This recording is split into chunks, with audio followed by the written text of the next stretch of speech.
In the world of high-stakes litigation, there are rare moments that transcend the legal process.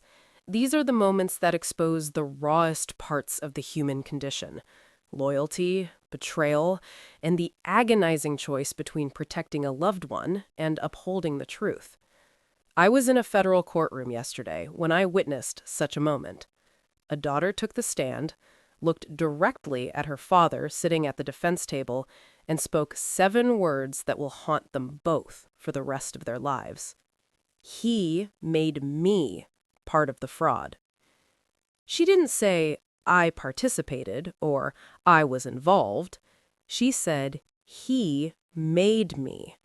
Those 2 words change the entire narrative. They serve as both an admission of guilt and a crushing accusation. They say, I did this, but only because I trusted you as my father, and you used that bond to turn your own child into a criminal. This wasn't a random outburst. It was the climax of a 6-week trial. The case involved a massive federal fraud scheme, a labyrinth of shell companies, doctored financial statements, and fraudulent loan applications. The prosecution had a mountain of evidence: bank logs, emails, and expert testimony. But they were building toward one specific person, the only witness who could prove without a doubt the defendant's intent: his daughter. She had been at the center of the company. She signed the documents, she sat in on the meetings, she knew where the bodies were buried. The defense team had fought tooth and nail to keep her away from the jury. They filed motion after motion, arguing that forcing a child to testify against her parent was a violation of the family bond, and that her testimony would be biased by their personal history. The judge wasn't moved. He ruled that family ties do not grant a get-out-of-jail-free card in fraud cases. She was a fact witness, and the jury deserved to hear her. When she finally entered the courtroom, she was wearing a sharp navy suit, composed and professional.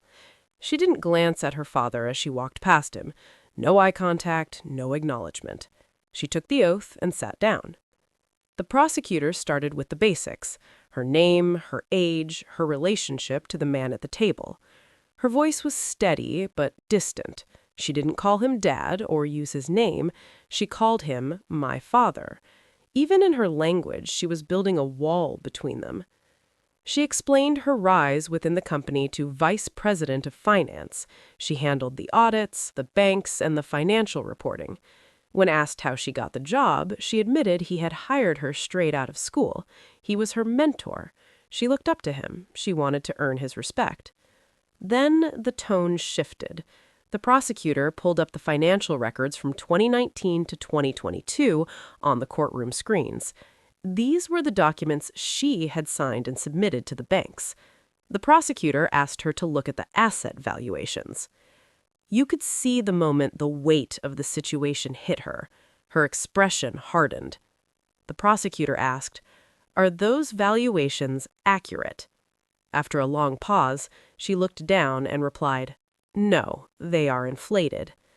She testified that when the professional appraisals came back too low to secure the loans they wanted, her father gave her a different set of numbers, fictional, higher numbers. She told the court she questioned him. She told him it felt wrong, that the banks were being misled, that this was illegal.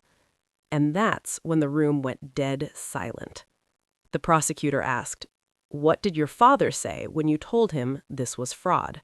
The daughter's voice softened as she recounted her father's response. He told her not to overthink it, that appraisals were just opinions, that their internal numbers were just as valid, and that this was simply how the game was played. But then he played his final card. He looked at her and said, "You are a part of this company, and you are a part of this family. We do whatever it takes to protect both." The message was chillingly clear. To refuse was to betray her own blood. The prosecutor followed up by asking what happened next. The daughter admitted that for the next 3 years, she did exactly what he asked.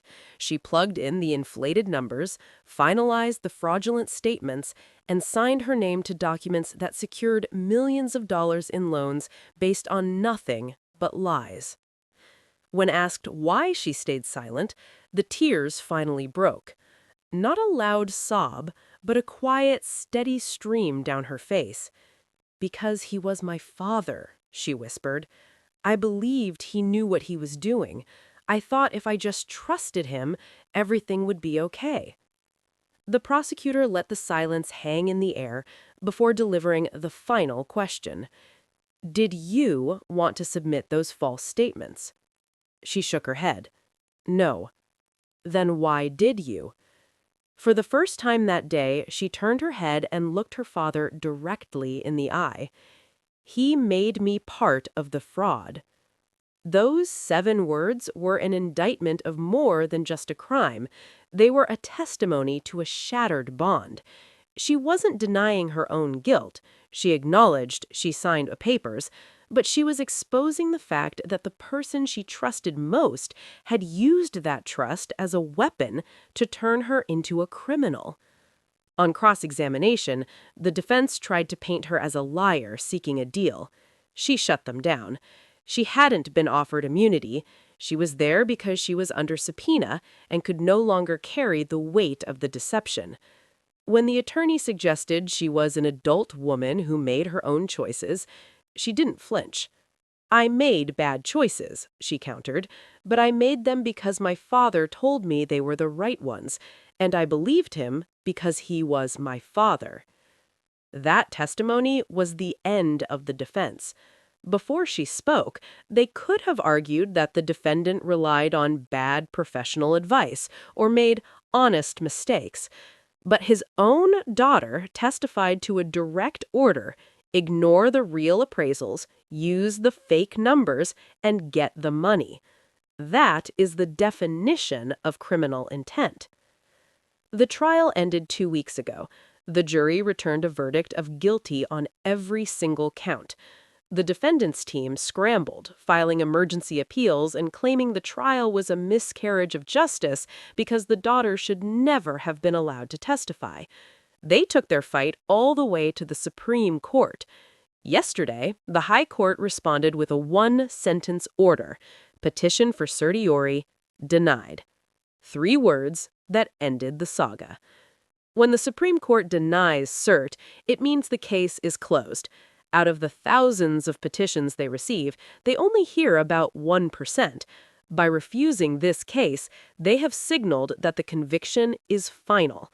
There are no more moves left on the board.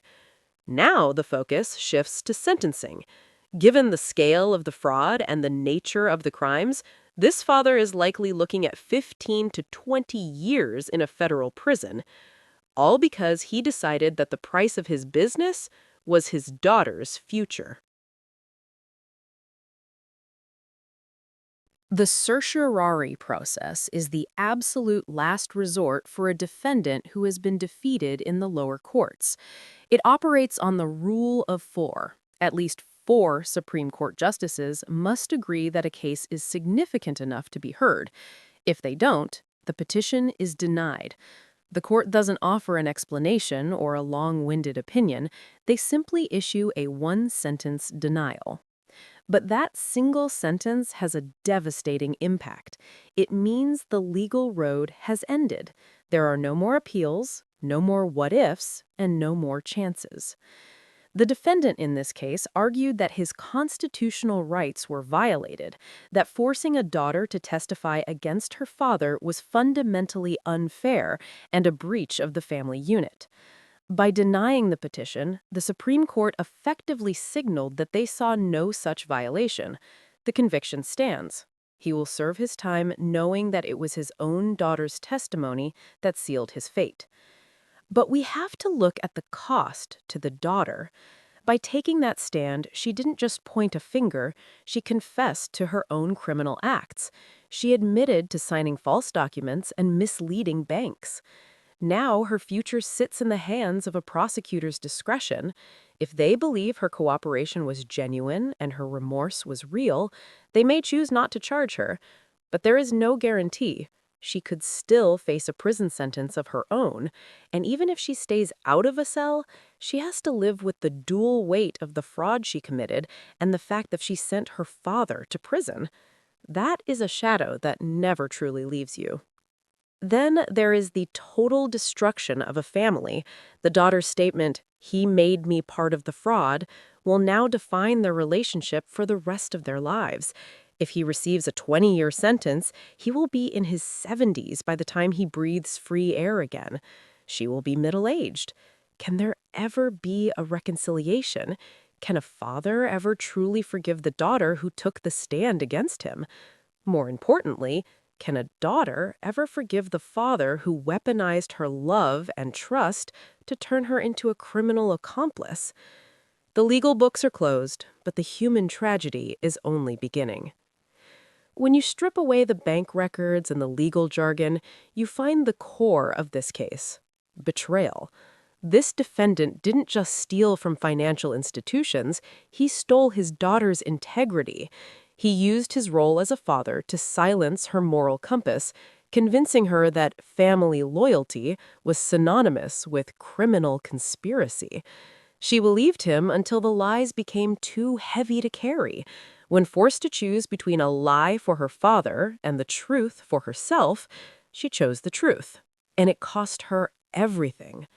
Yesterday's Supreme Court denial was a procedural formality, but it represents a final, crushing reality. The conviction is permanent. The sentencing is imminent. But the harshest punishment won't be the years behind bars. It will be the knowledge that he destroyed his own daughter's trust to save his bottom line. I want to hear from you in the comments. When the choice is between loyalty to family and telling the truth, where do you draw the line? Thanks for watching.